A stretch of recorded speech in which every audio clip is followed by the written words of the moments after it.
আমার স্ত্রী আমার সাথে থাকলে কখনো মাতৃত্বের সুখ পাবে না, তাই রিপোর্ট পাওয়ার ঠিক 2 ঘন্টার ব্যবধানে সে আমাকে রেখে চলে যায়। সত্যি বলতে এতে আমার বিন্দুমাত্র কষ্ট নেই, কারণ একজন অক্ষম পুরুষকে তার স্ত্রী ফেলে যেতে পারে, আর কেউ যদি সত্যিকার অর্থে তার সঙ্গীর সুখ চায় সে পুরুষ এটা মেনে নিবে। যখন ডাক্তার এই রিপোর্ট দিয়েছেন তারপর থেকে কেউ কারোর সাথে কোনো কথা বলছিলাম না। ঘন্টাখানিক হবে মাহিরা বেডরুমে দরজা লক করে রেখেছিল। আমি সোফায় বসে ভাবছিলাম কি করে মাহিরাকে বলবো আমাকে ছেড়ে যাওয়ার কথা। আমি নিজেই মাহিরাকে বলতে চাচ্ছিলাম তুমি আমাকে ছেড়ে চলে যাও। আমার মনে হচ্ছিল সে নিজে এরকম কিছু করবেই না, তাই আমাকেই তাকে মানাতে হবে। আমার মাহিরা তো পুরো একটা বাচ্চাদের মতো, অল্পতেই কষ্ট পেয়ে বসে। এই জিনিসটা কিভাবে সে নিবে? কিন্তু কিছুক্ষণ পরে দেখি সে বাইরে বেরিয়ে এসেছে, সাথে তার লাগেজ প্যাক করে ফেলেছে এবং আমাকে এসে মাহিরা নিজে বলল, তোমার সঙ্গে থাকা আমার আর সম্ভব নয়, আমি চলে যাচ্ছি। ইরাদ শোনো, শারীরিক সম্পর্ক করে সুখ দিতে পারলে আর গিফট দিয়ে মন ভুলিয়ে রাখতে পারলেই হয় না, বাচ্চাও দিতে পারা লাগে। কিছু থেকে কিছু না তুমি আমাকে আহ্লাদ দেখাও, এইসবে কিছু হয় না ইরাদ। কলিজার ভিতর পুড়ে যাচ্ছিল তার মুখে এরকম কথা শুনে, কিন্তু এটাই তো সত্যি। আমি তো এটাই বলতে চাচ্ছিলাম ওকে, যে চলে যাও, সুখী হও। তবুও কেন এত মন জ্বলে যাচ্ছিল? এখন যে আমার শক্ত হতে হবে, এতে সে থেমেছিল না। আরো নানান কথা আর অভিযোগ তুলে ধরছিল সে। আমি সব চুপচাপ শুনছিলাম মাথা নিচু করে। বরাবরই মাহিরা অভিযোগ করলে আমি মাথা নিচু করে শুনে যেতাম। ওকে যে অনেক ভালোবাসি, কখনো কষ্ট দিয়ে কথা বলতেই পারিনি। আজও তাই করছিলাম, কিন্তু কষ্টটা তখনই লেগেছিল যখন তার মুখেই জানতে পারলাম সে আমার সাথে থাকা অবস্থায় পরকীয়ায় লিপ্ত হয়েছিল। মাহিরা বলল, আমি তামিমকে ভালোবাসি, এখন তোমার প্রতি আমার আর কোনো রকম ইন্টারেস্ট কাজ করে না ইরাদ। আমি বললাম, মাহিরা তুমি একজন বিবাহিত নারী, কি বলছো এসব? মাহিরা বলল, এখন কিসের বিবাহ আর কিসের কি, একটা সংসার বেঁধে রাখতে হলেও বাচ্চা লাগে। আমাদের কোনো বাচ্চা নেই, আর না আমার আছে কোনো পিছুটান। তোমার মতো একটা পুরুষের সাথে আমার থাকার আর কোনো ইচ্ছে নেই। সারাদিন যখন কাজে ব্যস্ত থাকতে আমাকে সময় দিতে পারতে না, তখনই তামিম ছিল আমার জন্য। ওর সাথেই আমি সময় কাটাতাম। আমাকে সে ভালোবাসা দিয়েছে, তাই আমি আজকে শুকরিয়া করি আল্লাহর কাছে, সে আমাকে সত্যিটা বলার সাহস আর সুযোগ দিয়েছেন তিনি। এগুলো বলে সে চলে গেল, একটা বারও পেছনে ফিরে তাকাইনি। আমি মাটিতে বসে পড়েছিলাম। মাহিরার কথায় আমি বাকরুদ্ধ হয়ে গিয়েছিলাম। সেই মুহূর্তের কষ্টটা কাউকে বলে বোঝানোর মতো নয়, কারণ একদিন দুই দিন তো নয়, আমরা তো 2 বছর প্রেম করে বিয়ে করেছিলাম। 2.5 বছর আমাদের বৈবাহিক সম্পর্ক ছিল। ভালোবাসতে তাকে আমি কখনো কার্পণ্য করিনি। তার বলা প্রত্যেকটা কথা আমি শুনেছি, তাকে খুশি রাখার চেষ্টা করেছি সর্বদা। তারপরেও কেন সে আমাকে এভাবে ধোঁকা দিল? আমার ভালোবাসায় কি কোনো কমতি ছিল? এসব ভাবতে ভাবতে ইচ্ছে করছিল নিজের এই জীবনটা শেষ করে দেই, কিন্তু তখনই আজানের ধ্বনি আমার কানে আসে। হঠাৎ মনে হলো, না, আত্মহত্যা তো মহাপাপ। আত্মহত্যা করলে দুনিয়া আখিরাত কিচ্ছু পাবো না আমি। নিজের জন্য না হলেও তো আল্লাহর ধর্মকর্ম করার জন্য আমাকে বেঁচে থাকতে হবে, না হলে যে আমার মৃত মা বাবার আত্মা কষ্ট পাবেন। পুরোপুরি 3 মাসের প্রসেস আজকে শেষ হলো। আমার স্ত্রী এখন আর আমার নেই, সে আমার প্রাক্তন স্ত্রী হয়ে গিয়েছে। কোর্ট থেকে সারাদিন পরে বাড়ি ফিরলাম। শেষবারের মতো মাহিরার চেহারাটা দূর থেকে দেখেছিলাম। তাকে তামিম ছেলেটার পাশে খুব হাসি খুশি দেখাচ্ছিল। কেন যেন বাড়ি ফেরার পর থেকেই হাত পা নিস্তেজ হয়ে আসছে। আবহাওয়াটা আজকে বেশ গরম ছিল, আষাঢ় মাস কেউ বলবে না। কোনো রকমে গোসলটা সেরে আসলাম। মাগরিবের আজানের মধুর ধ্বনি চারদিকে ছড়িয়ে পড়েছিল। আজান শেষে নামাজ পড়ে কোনো মতে এসে বিছানায় গা এলিয়ে দিলাম। মনের ভিতরটা হাহাকার করছে, সবকিছু অসহ্য লাগছে। বাসায় আমি একা থাকি, মা বাবা যাওয়ার পরে আর কেউ নেই আমার। এখন কোনো কাজের লোকও তেমন রাখি না। মাহিরা যাওয়ার পরে ড্রাইভার, কুক দুইজনকেই বাদ দিয়ে দিয়েছি। শুধু আছে একজন বুয়া, যে সবকিছু দিনে এসে করে চলে যায়। আমি সারাদিন অফিসেই পড়ে থাকি, রাতে এসে বাসায় ঘুমাই শুধু। এখানে যে প্রতিটি কোনায় কোনায় মাহিরার স্পর্শ, আমি এসব ভুলে কি করেই বা থাকবো? আল্লাহকে প্রতি মুহূর্তে বলি, আমাকে তুমি শান্তি দাও, এই কষ্ট আর যে নিতে পারি না। কিছুক্ষণ পরে মোবাইলটা বেজে উঠলো। সেটা ড্রেসিং টেবিলের সামনে ছিল। আমি উঠে যেতে যেতে কলটা কেটে গেল। কলটা ব্যাক করব, তখন দেখি ফোনের চার্জ শেষ। ফোন চার্জে দিয়ে আমি জানালা দিয়ে বাইরের দিকে তাকাই। দেখলাম মুষলধারে বৃষ্টি হচ্ছে। বাইরে ঠিকভাবে কিছু দেখাও যাচ্ছে না। এই গরম, এই ঝড়, আল্লাহ পাক মহান। কখন কি হয় কেউ তা বলে বোঝাতে পারে না। এইসব ভাবছিলাম, হঠাৎ কলিং বেলের আওয়াজ পেলাম। ডুপ্লেক্স বাড়ি হবার কারণে আমার বেশ খানিকটা সময় লেগে গেল উপর থেকে নিচে নেমে দরজা খুলতে। দরজাটা খোলার সাথে সাথেই একটা মেয়ে কান্না করতে করতে আমার বুকে ঝাপটে পড়লো। সে আমাকে এমন ভাবে জড়িয়ে ধরে রেখেছে যেন তার অনেক দিনের হারানো কিছু সে ফিরে পেয়েছে। কয়েক সেকেন্ডের ভিতরে এমন কিছু ঘটে যাওয়াতে আমি সম্পূর্ণ স্তব্ধ হয়ে যাই। কোনো মেয়ে হঠাৎ করে যদি একটা অচেনা ছেলের বুকে আশ্রয় পড়ে বাচ্চাদের মতো কান্না করতে থাকে, এতে যে কোনো মানুষেরই অবাক লাগবে। আর যদি এটা নিজের সাথেই ঘটে, তাহলে তো আর কিছু বলার বাকিই থাকে না। আমি আপাতত বিস্ময়ের চূড়ান্ত পর্যায়ে আছি এবং মেয়েটি আমাকে শরীরের সমস্ত শক্তি দিয়ে ধরে রেখেছে। তার হাত পা কাঁপছে। তাকে কিছু জিজ্ঞেস করব কিন্তু তার সুযোগও নেই, কারণ কান্না করতে করতেই কিছু মুখে শব্দ করছে। সে কি যেন বলতে চাচ্ছে, কিন্তু এত কান্নার মাঝে সব যেন অস্পষ্টভাবে উচ্চারিত হচ্ছে, যার ফলে আমি কিছুই বুঝতে পারছি না। হঠাৎ করে সে অজ্ঞান হয়ে গেল আমার বুকে থাকা অবস্থাতেই। আমি ভেবে পাচ্ছি না কি করব। 2-3 মিনিটের মাথায় কি থেকে কি ঘটে গেল। এমত অবস্থায় আমি মেয়েটিকে ভেতরে নিয়ে এসে একটা গেস্ট রুমে শুইয়ে দিলাম। মেয়েটার চেহারা একদম গোলাপি হয়ে আছে, তার গায়ের সমস্ত কাপড় ভেজা। মেয়েটা যে একদম ফর্সা বোঝা যাচ্ছে, কিন্তু হাতে গলায় অনেকগুলো লাল দাগ, কিছু কিছু দাগ একদম নীল বর্ণ ধারণ করেছে। বোঝা যাচ্ছে কেউ তাকে অনেক বেশি পরিমাণে মেরেছে। সে যখন আমাকে ধরে রেখেছিল তখন তার গা একদম গরম ছিল, হয়তো অনেকক্ষণ বৃষ্টিতে ভিজার ফলে তার জ্বর এসেছে। তাকে বেশ কয়েকবার ডাক দিলাম কিন্তু কোনো সাড়া শব্দ পেলাম না। তার সেন্স নেই একেবারেই। এমন অবস্থায় আমি পড়ে গেলাম মহা মুশকিলে। তার জ্বর বাড়ছে ক্রমাগত, বাইরে বৃষ্টিও যেন থামার নাম নিচ্ছে না। কিছুক্ষণ পরে মনে পড়লো পাশের বাসায় এক দম্পতি থাকেন, তারা উভয় ডাক্তার, দাদাভাই আব্দুল্লাহ আর সুরাইয়া দাদু। তারা আমাকে ছোট থেকে অনেক ভালোবাসেন। আমার আর মাহেরার বিয়েতেও ওনারা অভিভাবকের মতো সব করেছিলেন, এবং আমার দুর্দিনে মাহেরা আমাকে ছেড়ে যাওয়ার পরে কেউ খোঁজ না নিলেও দাদা আর দাদু আমার ঠিক খোঁজ রেখেছিলেন। আমার মনে হচ্ছে এই মুহূর্তে সুরাইয়া দাদুকে ডেকে আনাই শ্রেয়। যেই কথা সেই কাজ। মেয়েটিকে বাসায় লক করে রেখে এই বৃষ্টির মধ্যে আমি প্রায় দৌড়ে গেলাম দাদুর বাসায়। দরজা নক করতেই সুরাইয়া দাদু নিজে এসে দরজা খুললেন। চশমা পড়তে পড়তে ব্রুকুচকে আমার দিকে তাকিয়ে চিনতে পেরে একটা হাসি দিয়ে দাদু বললেন, আরে দাদু ভাই যে, সে কি, তুমি তো একদম ভিজে গিয়েছো, তাড়াতাড়ি ভিতরে আসো। তখন আমি বললাম, দাদু আমার সাথে একটু বাসায় চলুন, অনেক জরুরি দরকার। দাদু তখন বললেন, কেন, কি হয়েছে? দাদুকে পুরো ঘটনা বললাম। দাদু, আগে চলুন প্লিজ। দাদু বলল, দাঁড়াও, ছাতাটা আর কিছুটা ওষুধ নিয়ে আসি, আর হ্যাঁ, সাথে টুনিকেও নিয়ে যাই, মানে কাজের লোক। তখন আমি মাথা নেড়ে হ্যাঁ বুঝালাম। দাদু রুমে ঢুকে মেয়েটার অবস্থা দেখে আমার দিকে একবার তাকায়, আরেকবার মেয়েটির দিকে তাকায়, তারপর মেয়েটার গায়ে হাত দিয়ে দেখে আমাকে বললেন, দাদু ভাই, এর অনেক জ্বর, জামা পাল্টে দিতে হবে। কোনো জামা আছে বাসায়? তখন আমি দাদুকে বললাম, হ্যাঁ, ঘরে কিছু জামা আছে মাহেরার, সে ওইগুলা রেখে গিয়েছে। তখন দাদু বলল, এনে দাও আমাকে। একটা বাসন্তী রঙের সেলোয়ার কামিজের সেট আর হেয়ার ড্রায়ার নিয়ে দাদুর হাতে দিয়ে আমি রুমে এসে চেঞ্জ করে নিলাম। ইতিমধ্যে মেঘের বিরাট বর্ষণ কমে গেছে, বাইরে হিমেল হাওয়া বইছে, তবে হালকা হালকা ঝিরিঝিরি বৃষ্টি পড়ছে। পরিবেশ এক প্রকার শান্তি বিরাজ করছে। মনে হচ্ছে সব ধরনের আবর্জনা মুছে গেছে, সব পরিচ্ছন্ন হয়ে গেছে, সবকিছু এখন সঠিকভাবে হবে। কি যেন আজকের আকাশ বাতাস কিছু বলতে চাইছে। কিছুক্ষণ পরে নিচে এসে দাদুকে দেখি মেয়েটাকে ঠিকঠাক করে দিয়েছে। টুনি পাশে বসে মাথায় জলপট্টি করে দিচ্ছে। আমাকে দেখে দাদু বলল, ইরাত, ওর অনেক জ্বর দাদু ভাই, জ্ঞান ফেরা পর্যন্ত জলপট্টি করা লাগবে। আর মেয়েটাকে দেখে যা বুঝলাম, মনে হচ্ছে সে ভালো ঘরের, চেহারাও কত নিষ্পাপ। ইরাত শুধু মনোযোগ দিয়ে দাদুর কথাগুলো শুনে ভেদটা বুঝতে চেষ্টা করছে। সে তো মেয়েটার দিকে দরকারের খাতিরে শুধু তাকিয়ে দেখছিল একবার। আসলে তার দেখার কোনো ইচ্ছে নেই। মাহিরা ছাড়া ইরাদের মনে কোনো চেহারায় কখনো ধরেনি, আর সে নিজে থেকে কাউকে দেখতে চায়নি, এমনকি আজও চায় না। তখন দাদু আবার বলে উঠলো, খেয়াল করছো দাদু ভাই, ওর কানে গলায় খুব মার্জিত আর রুচিসম্মত গহনা, গলায় একটা চেন, কানে টপের মতো এর ছোট ঝুমকা করে 2 জোড়া দুল, 2 হাতে 3টা করে একদম পাতলা স্বর্ণের আংটি। গহনাগুলো পুরনো দিনের, খাঁটি সোনার এই ডিজাইনগুলো এবং পায়ের নুপুরগুলো দেখো, এই ডিজাইনগুলো আমাদের আগের সময়ের। এরা দাদুর সাথে মাথা ঝাঁকিয়ে সম্মতি দিল। এর কিছুক্ষণ পর মনে হলো দাদুকে অনেকক্ষণ ধরে রেখে দিয়েছি, ওনার তো বাসায় যাওয়া উচিত, বয়স্ক মানুষ, দেরি হয়ে যাচ্ছে। তখন আমি বললাম, আচ্ছা দাদু, আমি আছি, চলুন আপনাকে আমি বাসায় দিয়ে আসি, আমি তো এখানে আছি, আপনি চিন্তা করবেন না।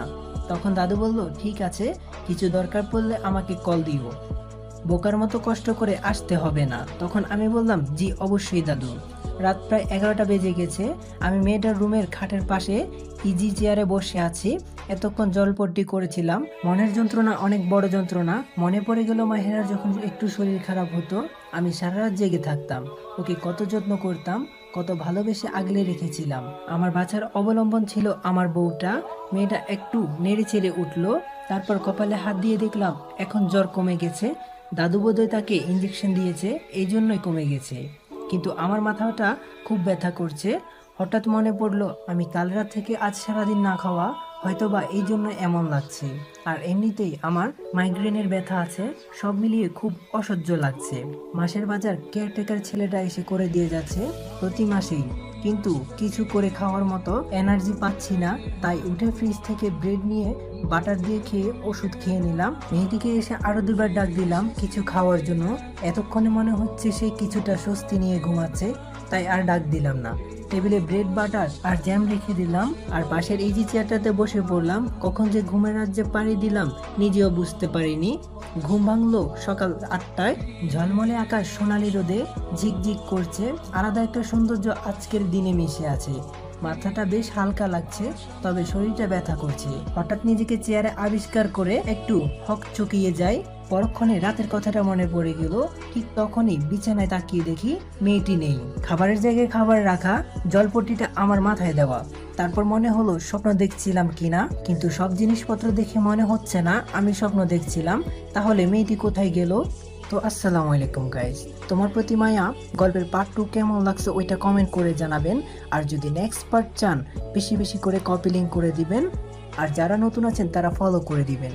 আর গাইস, কিছু সমস্যার কারণে গল্পের ভয়েস চেঞ্জ করা হয়েছে, তো সবাই গল্পটা এনজয় করেন। ওয়াশরুমে ঢুকে দেখলাম নেই, এখানে ওইখানে সবখানে দেখলাম। তারপর ফ্রেশ হয়ে বের হলাম। তারপর ঘরের সাথে ব্যালকনিটাতে গেলাম টয়লেটটা নেড়ে দেওয়ার জন্য। পেছন থেকে ঝুনঝুন শব্দ পেয়ে তাকিয়ে দেখি মেয়েটি ঘরের দরজার সামনে দাঁড়িয়ে আছে, আমাকে ইশারা দিয়ে ডাক দিচ্ছে তার সামনে আসার জন্য। এই ঘরটা দরজার উল্টো দিকে বড় গ্লাস দেওয়া ব্যালকনি। আমি সেখানে দাঁড়িয়ে, আজকের বাইরের ঝলমলে রোদটা সম্পূর্ণ দরজার দিকে পড়ে আছে, আর মনে হচ্ছে ঘুমো ঘুমো চোখে একটা হলদে পরী দাঁড়িয়ে আছে। মেয়েটা অসম্ভব সুন্দর, পরীর চেয়েও সুন্দর, যাকে একবার দেখলে পরের বার মানুষ ফিরে তাকিয়ে থাকবে। লম্বা লম্বা চুল, দৈর্ঘ্য আঁখি পল্লব, বাচ্চাদের মতো ইনোসেন্ট চেহারা, দুধে আলতা গায়ের রং। যে কোনো পুরুষ মানুষের মনে তোলপাড় তৈরি করার জন্য এই রকমের চেহারার যথেষ্ট। তবে ইরাদের মনে এরকম কিছুই হচ্ছে না, কারণ সে তো মন ভাঙা একজন মানুষ, যে এখন অনুভূতিহীন শূন্য।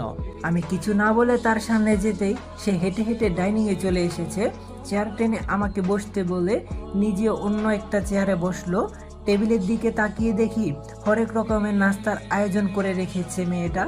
পরোটা, ভাজি, অমলেট, চা, এগুলো দেখে আমি আবারও অবাক। সে কখন ঘুম থেকে উঠলো আর এগুলোই বা কখন করলো? আমি তো কিছুই জানি না। যদিও আমার ঘুম অনেক পাতলা, কিন্তু অনেক দিন পরে কাল ওষুধ খেয়ে ঘুমানোর কারণে মনে হয় জাগন পাইনি।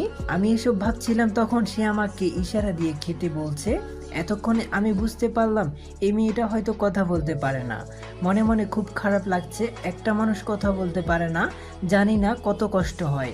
যাক, এসব ভেবে কাজ নেই। তাকেও আমি খেতে বললাম। দেখি সে খাবার নিচ্ছে না, দুটো চোখ ছল ছল করছে। আমি তার প্লেটে খাবার দিলাম আর বললাম, আপনার এখন খেতে হবে, না হয় কালকের মতো জ্বর হবে। মেয়েটি কিছুই বলছে না। আমার খাওয়ার ইচ্ছে নেই, তবে এখন না খেলে আমার মাথা ব্যথাটা ধরে বসবে, অফিসে যাওয়াটা মিস হয়ে যাবে। তাহলে এটা আমি কোনোভাবেই করতে পারি না। খাবার খুবই সুস্বাদু হয়েছে। সে খাচ্ছিল না, তারপরেও বারবার বলে খাওয়ালাম। এরপর মেয়েটা উঠে যাচ্ছিল কিচেনের দিকে। আমি অবাক হচ্ছি তার কর্মকাণ্ড দেখে। তার ব্যবহার দেখে মনে হয় সে এই বাড়ির, এই পরিবেশ তার সবই চিরচেনা। আমি তাকে বাধা দিলাম, বসতে বললাম এবং তার ওষুধ এনে দিলাম খেতে। সে খেয়ে নিল। গল্পের মাঝে একটা কথা বলি, আপনারা যারা পুরো গল্পটা দেখতে চান তাহলে MS cartoon story unlimited YouTube চ্যানেলে চলে যাবেন। সেইখানে ফুল গল্প আজকে সন্ধ্যায় আপলোড করা হবে। তাছাড়া টিকটক বায়োতে ইউটিউব চ্যানেলের লিঙ্ক দেওয়া আছে, সেইখানে গিয়েও আপনারা পুরো গল্পটা দেখতে পারবেন। তো চলুন শুরু করা যাক। তারপর আমি একটা কাগজ আর কলম দিয়ে তার সামনে বললাম, আপনি কে, কোথায় থেকে এসেছেন, পরিবারের কারো ফোন নাম্বার থাকলে এখানে লিখুন, আমি আপনাকে বাসায় পৌঁছে দেওয়ার ব্যবস্থা করছি। কিছুক্ষণ মেয়েটা নিচের দিকে তাকিয়ে রইল। বুঝলাম না সে কান্না করছে। তার নাক গাল একদম লাল হয়ে গেল। মেয়েটা এবার আমাকে আরো অবাক করে কিছুক্ষণ পরে বলে উঠলো, আমি কিছুদিন আপনার বাসায় থাকতে পারি? বিনিময়ে আমি আপনার বাসার সব কাজ করে দিব। এবার আমি শখ খেলাম একটা বড় ধরনের। এক রাতের পরিচয়ে যদি হঠাৎ কোনো রূপবতী মেয়ে এমন প্রস্তাব দিয়ে বসে একটা যুবককে, এতে যে কেউ তখন অপ্রস্তুত হয়ে যাবে। আর সবচেয়ে বড় কথা, যে মেয়ে এতক্ষণ ধরে বাক প্রতিবন্ধী ভাবছিলাম, সেই মেয়ের মুখে এমন একটি কথা শুনে আমি অবাক হয়ে গেলাম। আসসালামু আলাইকুম গাইস, এই গল্পের পরের পার্টগুলো যদি আপনারা দেখতে চান তাহলে টিকটক বায়োতে ইউটিউব চ্যানেলের লিঙ্ক দেওয়া আছে, সবাই ইউটিউবে গিয়ে পুরো গল্পটা দেখবেন। আর চ্যানেলের নাম এমএস কার্টুন স্টোরি আনলিমিটেড। তো এখনই চ্যানেলে যাও আর গল্পটা এনজয় করো। সেই মুখ ফুটে আমাকে এমন কিছু বলবে আমি আশা করিনি। রাত থেকে মেয়েটা আমাকে একের পর এক শখ দিয়ে চলছে, আর এখন আমি প্রতি উত্তরে কি বলবো তাই বুঝে পাচ্ছি না। আমার মনে অনেকগুলো কথা ঘুরপাক খাচ্ছে। প্রথমত, একজন অপরিচিত মানুষকে কোনো মতে বাড়িতে থাকতে দেওয়ার মতো বিশ্বাস করা যায় না। তার উপরে ওকে দেখে কোনো রকমে কাজের মেয়ে বা নিম্নবর্তী পরিবারের মনে হচ্ছে না। আর এসব ভাবতে ভাবতেই আমি পড়ে গেলাম মহাবিপাকে। এদিকে মেয়েটি নিঃশব্দে কাঁদছে, হতেও পারে সে আসলেই বিপদে। কিন্তু যদি এমন কিছু না হয়, যদি তার মতলব ভিন্ন থাকে। শহরে এখন বিভিন্ন পন্থা অবলম্বন করে চোরের ডাকাতেরা মতলব সিদ্ধান্ত করে থাকে। আপাতত ডাইনিং স্পেসের পরিবেশটা বেশ থমথমে হয়ে আছে, একদম প্যান্ড্রপ সাইলেন্ট হয়ে আছে সব। মেয়েটি একবারও চোখ তুলে তাকাচ্ছে না। কিছুক্ষণ পরে সে বলে উঠলো, দেখুন আমি চোর বা ডাকাত নই, আমি সত্যি কাজ করব। সব আপনার বাসার, এর বিনিময়ে শুধু আমাকে থাকতে দিবেন, টাকা পয়সা লাগবে না। আমার কাছে কোনো মোবাইল ফোনও নেই, আমার বাইরে বের হওয়ারও কোনো প্রয়োজন নেই। আপনি যখন বের হবেন তখন আমাকে তালাবদ্ধ করে রেখে গেলেই হবে। এক নিঃশ্বাসে সবগুলো কথা সে বলে শেষ করলো। এবার আমার জবাবের অপেক্ষায় সে অসহায় দৃষ্টিতে বাচ্চাদের মতো তাকিয়ে আছে আমার দিকে। তাকে একদম একটা ছোট্ট বাচ্চা মনে হচ্ছে। একটু আগে তার ঘুমের রেশ কাটেনি, কিন্তু এখন দেখে মনে হচ্ছে তার চোখের কোনো ঘুম নেই। একটা জবাবের অধীর আগ্রহে অপেক্ষা করছে সে। মাথায় অনেক কিছু ঘুরপাক খাচ্ছিল, কিন্তু পরক্ষণে মনে হলো যদি সে আসলে বিপদে পড়ে থাকে আর আমি এই মুহূর্তে তাকে বের করে দিই, তাহলে তার অনেক বড় বিপদের সম্মুখীন হতে পারে। আর আমার আগে পিছিয়ে তো কেউ নেই, আমাকে কি করেই বা ক্ষতিগ্রস্ত করবে। আগে মাহেরা ছিল, মনের মধ্যে একটা ভীতি ছিল, তাকে আগলে রাখতে হবে, তার জন্য হলেও আমার বাঁচতে হবে। কিন্তু এখন এমন আর কিছুই নেই। আর বেশি থেকে বেশি কি হবে? ডাকাতি, আমাকে মেরে ফেলা। আসল কথা হচ্ছে, যদি আমি মরেও যাই কোনো অ্যাক্সিডেন্ট হয়ে, তাতেও কোনো দুঃখ থাকবে না। তার একমাত্র কারণ হলো আমার মনটা আরো 3 মাস আগেই মারা গেছে, এখন একটা জীবন্ত লাশ হয়ে বেঁচে আছি। এই দেহের মৃত্যু হয়ে গেলেই ভালো। তারপর আমি মেয়েটিকে উদ্দেশ্য করে বললাম, আপনি থাকতে পারেন, কোনো সমস্যা নেই। কথাটা বলার সাথে সাথেই মেয়েটার মুখে একটা প্রশান্তির হাসি ফুটে উঠলো এবং সে চেয়ার থেকে উঠে কিছু না বলে প্লেটগুলো নিয়ে সোজা রান্নাঘরে চলে গেল। আমি ধন ধরে টেবিলেই বসে আছি। এর মাঝে এসে সে সুন্দর করে টেবিল গুছালো। আমি তাকে দেখে একটু অবাক হই, কেমন যেন এক ভিন্ন প্রজাতির মানুষ মেয়েটি। হঠাৎ ঘড়িতে টিং টিং আওয়াজ হচ্ছে, তাকিয়ে দেখি 10টা বেজে গেছে। আমার মিটিং আছে একটা 10টা 30-এর দিকে। তাড়াতাড়ি করে উঠে উপরে গেলাম আমার ঘরে। মেয়েটি রান্নাঘরে ছিল, আমি তাকে নিচে রেখে এসেছি। তাড়াতাড়ি করতে গিয়ে তুলে আনতে ভুলে গেছি। আমার এই বদ অভ্যাস আর ভালো হলো না, প্রায় প্রতিদিনই এমন করি। অলরেডি আমি শাওয়ারের নিচে দাঁড়িয়ে আছি, এখন কি আর করার। একেবারে গোসল শেষ করেই বাথরুম থেকে বের হতে হবে। শাওয়ার শেষ হওয়ার পরে বাথরুমের দরজা খোলার সময় দেখি হ্যান্ডেলের মধ্যে তৈলেটা ঝুলিয়ে রাখা। বুঝতে পারলাম মেয়েটি রেখে গেছে হয়তো, কারণ ছোটা বুয়া তো 3 দিনের ছুটিতে গেছে।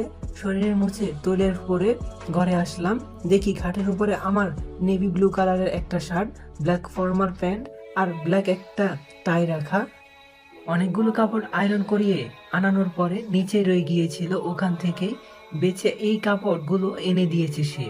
এবার আর অবাক হলাম না, তার কারণ হলো সে আমাকে অবাক করার কর্মকাণ্ড করেছে প্রায় 18 থেকে 20 ঘন্টা ধরেই। রেডি হয়ে নিচে এলাম, মেয়েটিকে আশেপাশে কোথাও দেখছি না, হয়তো বা রেস্ট করছে। এমনিতে তার শরীর বেশ খারাপ ছিল।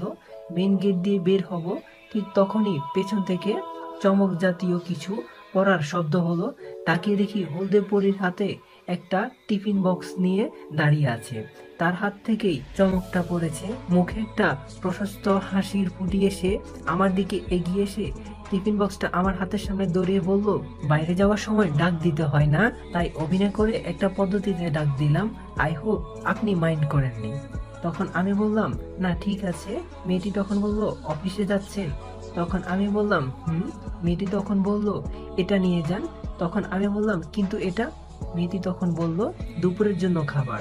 তখন আমি আবার বললাম, দরকার ছিল না। মেয়েটি তখন বলল, নিন ধরুন, বেশি কিছুই করিনি, কাল থেকে আর এমন হবে না। তখন আমি বললাম, আসসালামু আলাইকুম গাইস, পরের পার্টটা দেখতে বেশি বেশি করে কমেন্ট করুন আর কপি লিঙ্ক করে দিন। তোমার প্রতি মায়া গল্পের পার্ট 4 কেমন লাগছে ওইটা কমেন্ট করে জানাবেন, আর পার্ট 5 চান কিনা ওইটাও কমেন্ট করে জানাবেন। পরবর্তীতে গল্পটি আরো সুন্দর হতে চলছে, তো সবাই কমেন্ট করে জানান। চাইলে ইউটিউবে গিয়েও আমাদের গল্পটা দেখতে পারেন, MS cartoon story unlimited YouTube চ্যানেলে দেওয়া আছে।